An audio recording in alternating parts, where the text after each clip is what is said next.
Assalamualaikum warahmatullahi wabarakatuh. Saya Aida Fitri Rahmadani, mahasiswa jurusan Akuntansi Universitas Munawarman yang saat ini sedang melakukan kuliah kerja nyata di Kelurahan Harapan Baru, Kecamatan Lojanan Ilir, Kota Samarinda. Pada kesempatan kali ini, saya akan memberikan sedikit sosialisasi kepada masyarakat tentang lembaga pembiayaan.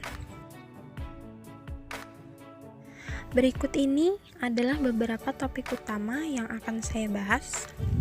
Yang pertama adalah pengertian dan unsur dari lembaga pembiayaan. Yang kedua adalah fungsi dari lembaga pembiayaan. Yang ketiga yaitu jenis-jenis dari lembaga pembiayaan. Yang keempat tentang kelebihan dan kekurangan dari lembaga pembiayaan. Dan yang terakhir yaitu contoh-contoh lembaga pembiayaan yang ada di Indonesia.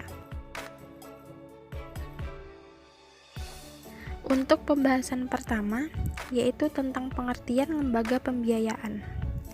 Menurut Peraturan Presiden Nomor 9 Tahun 2009, lembaga pembiayaan adalah badan usaha yang melakukan kegiatan pembiayaan dalam bentuk modal penyediaan dana atau barang modal. Lembaga pembiayaan pada dasarnya adalah suatu lembaga yang menyediakan pembiayaan atau dana untuk pembelian suatu barang yang pembayarannya dilakukan oleh konsumen secara menyicil atau berkala. Sebenarnya, antara pembiayaan konsumen dengan kredit konsumsi memiliki definisi yang sama, namun yang membedakan adalah pemberi pinjaman. Ada beberapa unsur yang terdapat dalam pengertian lembaga pembiayaan. Yang pertama, badan usaha.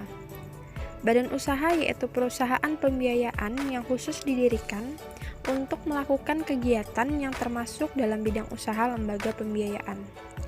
Yang kedua, kegiatan pembiayaan. Kegiatan pembiayaan yaitu melakukan kegiatan atau aktivitas dengan cara membiayai pada pihak-pihak atau sektor usaha yang membutuhkan. 3. Penyediaan dana. Penyediaan dana yaitu perbuatan menyediakan dana untuk suatu keperluan. 4. Barang modal. Barang modal yaitu barang yang dipakai untuk menghasilkan sesuatu.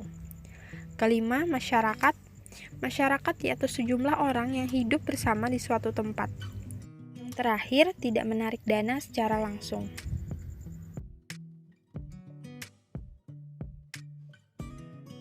Topik kedua yaitu tentang fungsi dari lembaga pembiayaan. Sebagaimana lembaga keuangan yang lain, lembaga pembiayaan juga memiliki beberapa fungsi.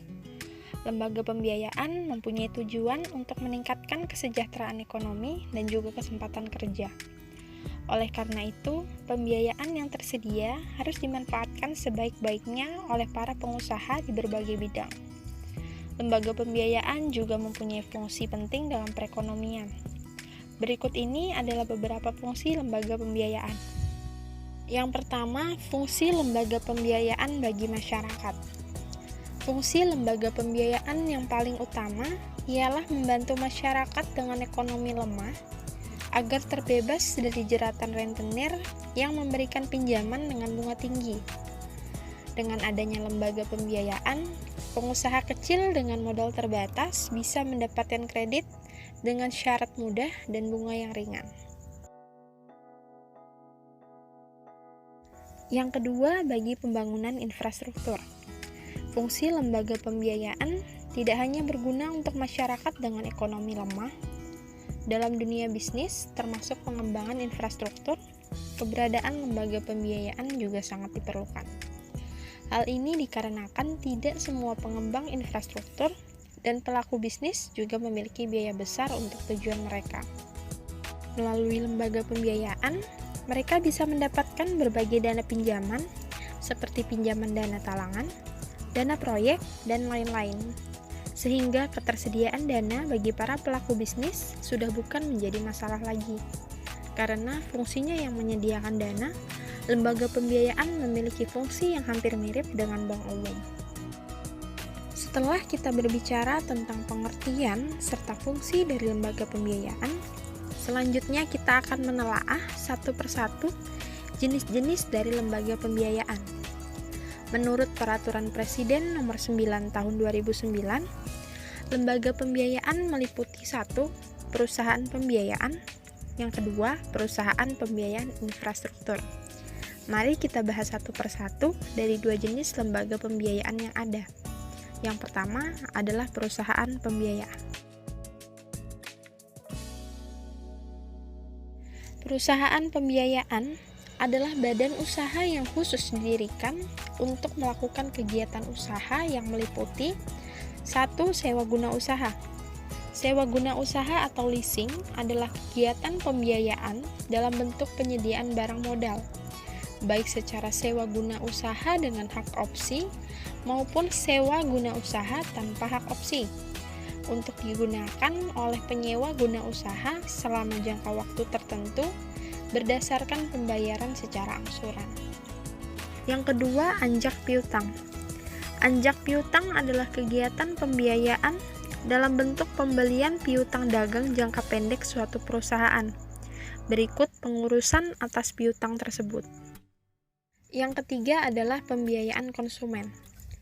Pembiayaan konsumen adalah kegiatan pembiayaan untuk pengadaan berdasarkan kebutuhan konsumen dengan pembayaran secara angsuran. Yang keempat adalah usaha kartu kredit. Kartu kredit atau credit card merupakan kegiatan pembiayaan untuk pembelian barang atau jasa menggunakan kartu kredit. Dan yang terakhir adalah perusahaan modal ventura. Perusahaan modal ventura adalah badan usaha yang melakukan usaha pembiayaan atau penyertaan modal ke dalam suatu perusahaan yang menerima bantuan pembiayaan untuk jangka waktu tertentu dalam bentuk penyertaan saham, penyertaan melalui pembelian obligasi konversi, dan pembiayaan berdasarkan pembagian atas hasil usaha. Jenis lembaga pembiayaan yang kedua adalah perusahaan pembiayaan infrastruktur. Perusahaan pembiayaan infrastruktur adalah badan usaha yang didirikan khusus untuk melakukan pembiayaan dalam bentuk penyediaan dana pada proyek infrastruktur. Kegiatan usaha perusahaan pembiayaan infrastruktur meliputi 1. Pemberian pinjaman langsung atau direct lending untuk pembiayaan infrastruktur. Yang kedua, refinancing atau infrastruktur yang telah dibiayai pihak lain. Dan yang terakhir, pemberian pinjaman subordinasi yang berkaitan dengan pembiayaan infrastruktur. Lembaga pembiayaan yang telah dijabarkan di atas dilarang menarik dana secara langsung dari masyarakat dalam bentuk giro, deposit, dan juga tabungan. Di dalam kegiatan usahanya, lembaga pembiayaan dapat menerbitkan surat sanggup bayar dengan memenuhi prinsip kehati-hatian yang telah diatur oleh Menteri Keuangan. Topik selanjutnya yaitu tentang kelebihan dan juga kekurangan dari lembaga pembiayaan. Mari kita bahas terlebih dahulu tentang kelebihan dari lembaga pembiayaan. Kelebihan yang pertama yaitu persyaratan administrasi yang mudah. Pada umumnya, persyaratan yang diperlukan untuk mengajukan kepada lembaga pembiayaan ialah kartu tanda penduduk, kartu keluarga, sertifikat atau surat kepemilikan jaminan, pengisian formulir, dan lain sebagainya. Yang kedua, kebutuhan jaminan cukup fleksibel. Tidak semua lembaga pembiayaan memerlukan jaminan sebagai persyaratan pengajuan. Ada lembaga pembiayaan yang tidak mempersyaratkan, namun cukup dengan bukti identitas asli dan surat perjanjian. Yang ketiga, proses pencairan berlangsung cepat. Proses pengajuan hingga pencairan terbilang cepat, mulai dari hitungan jam hingga beberapa hari saja, tergantung pada jumlah dana yang diajukan. Semakin besar dana yang Anda inginkan, biasanya memerlukan waktu yang lebih lama. Kelebihan yang terakhir, yaitu besar angsuran dan jangka waktu pembayaran, dapat disesuaikan dengan kemampuan konsumen. Terdapat beberapa pilihan terkait jumlah angsuran dan waktu pembayaran yang biasanya ditampilkan dalam bentuk brosur. Konsumen dapat memilih mana yang sesuai dengan kemampuannya. Apabila menginginkan cicilan yang ringan, maka Anda harus mengangsurnya dalam waktu yang cukup lama. Namun, untuk yang ingin cepat lunas, maka jumlah angsurannya lebih besar tiap bulannya.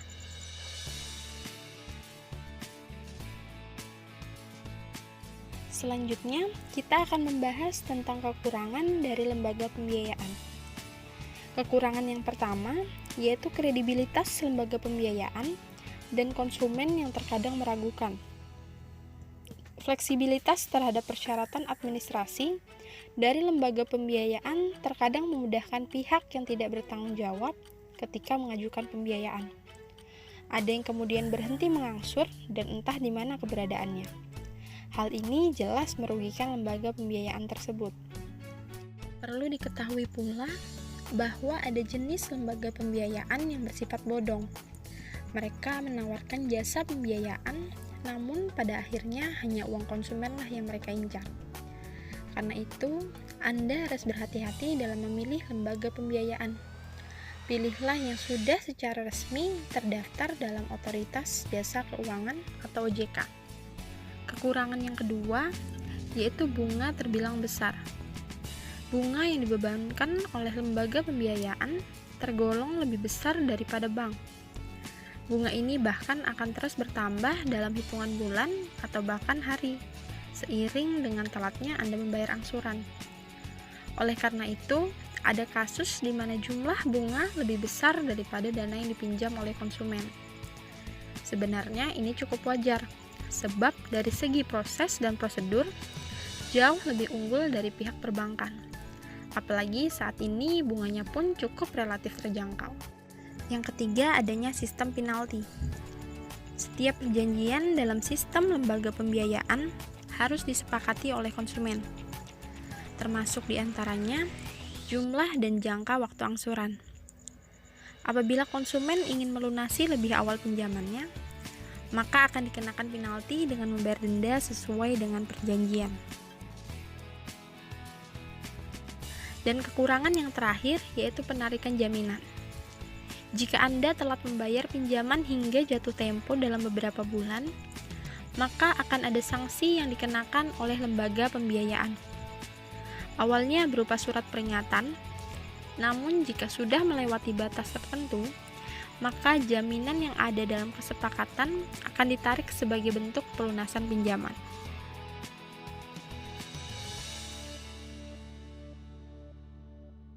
Pembahasan yang terakhir yaitu contoh lembaga pembiayaan yang ada di Indonesia. Di Indonesia sendiri ada beberapa perusahaan pembiayaan yang begitu terkenal di masyarakat. Dari sekian banyak perusahaan pembiayaan, berikut 5 yang paling terkenal. Yang pertama yaitu BAF, PT Busan Auto Finance. Didirikan pada tahun 1997, PT Busan Auto Finance lebih berkonsentrasi untuk pembiayaan sepeda motor untuk merek Yamaha saja. Perusahaan ini pernah mendapatkan penghargaan 5 kali berturut-turut pada tahun 2009 hingga 2013 karena kinerjanya. Selanjutnya ada WOM Finance, PT Wahana Automitra Multiarta. Untuk pembiayaan sepeda motor, bisa dibilang WOM Finance merupakan yang terdepan. Berdiri sejak tahun 1982, WOM Finance sekarang menyediakan pembiayaan untuk beberapa produk sepeda motor, mulai dari Honda, Yamaha, sampai Suzuki. Yang ketiga ada Auto Finance, dari PT Summit Auto Finance. Sejak dirintis pada tahun 1990, Auto Finance awalnya bergerak di bidang pembiayaan sewa guna usaha dengan nama PT Summit Sinar Mas Finance. Namun, pada tahun 2003, perusahaan satu ini banting setir dan bergerak di bidang pembiayaan kendaraan bermotor. Selanjutnya ada Adira Finance dari PT Adira Dinamika Multifinance Tbk.